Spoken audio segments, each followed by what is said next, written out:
22 cm et demi, c'est la différence de longueur entre un Scénic et un grand Scénic. Et en termes de tarifs, ça se traduit par 600 € de plus, voire 1200 si vous souhaitez disposer des 2 places additionnelles sous le plancher du coffre. Pour accéder aux places du fond, il suffit de tirer cette poignée. L'accessibilité est vraiment convenable. Et ensuite, la place aux jambes. C'est pas l'Amérique, mais pour un dépannage, ça suffit. Et comme dans le Scénic, le grand Scénic dispose de simples boutons dans le coffre. Il suffit d'appuyer pour que tous les sièges se rabattent un à un.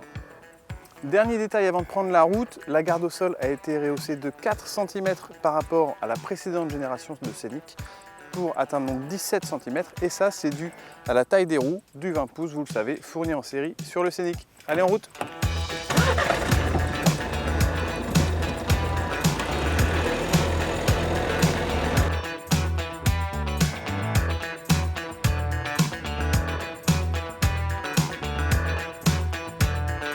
Pour l'essai de ce grand Scénic, nous avons un moteur DCI 160 chevaux qui est uniquement disponible avec la boîte robotisée à double embrayage EDC à 6 rapports. Et c'est une version qui n'est disponible que en finition haute intense. Donc son prix, c'est 35 200 €. Pour une boîte mécanique, il faudra plutôt s'orienter dans un premier temps vers le DCI 130 chevaux. Alors 160 chevaux, a priori, c'est suffisant, sauf que la voiture est relativement lourde. Il y a à peu près 15 kg de plus que sur la précédente génération. Et ce, malgré l'allègement qui a été prévu pour notamment en ce qui concerne le châssis et la carrosserie. Mais le Scénic est tellement plus riche en équipement que son prédécesseur que ça a engendré un léger surpoids. Par conséquent, les 160 chevaux semblent suffisants, mais ce n'est pas non plus une voiture extrêmement performante. Pourtant, je vous l'ai dit, 160 chevaux sur le Scénic, c'est le top of the top.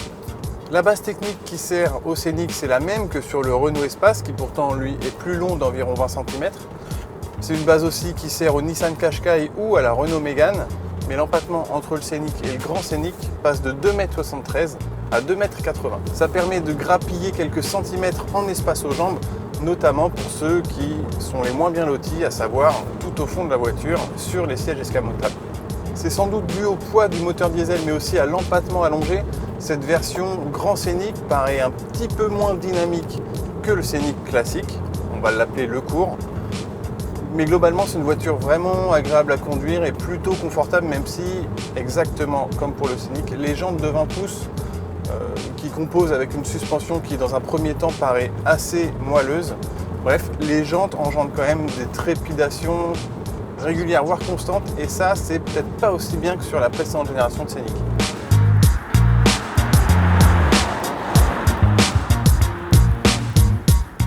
Côté vie à bord, en tout cas pour le conducteur, on est bien installé, beaucoup mieux que dans la précédente génération. On a les jambes plus allongées, bref, ça ressemble un peu plus à une berline. Et niveau équipement de sécurité, par exemple, là encore, il y a un gros progrès avec, par exemple, fourni en série le freinage autonome d'urgence, donc actif à partir de 7 km/h et jusqu'à 60 km/h, donc capable de freiner la voiture sans intervention humaine lorsque, par exemple, un conducteur manque d'attention et n'aurait pas vu un cycliste ou un piéton. En résumé, il y a une progression à tous les niveaux par rapport à la précédente génération de grands Scénic, même si en confort, c'était peut-être mieux avant.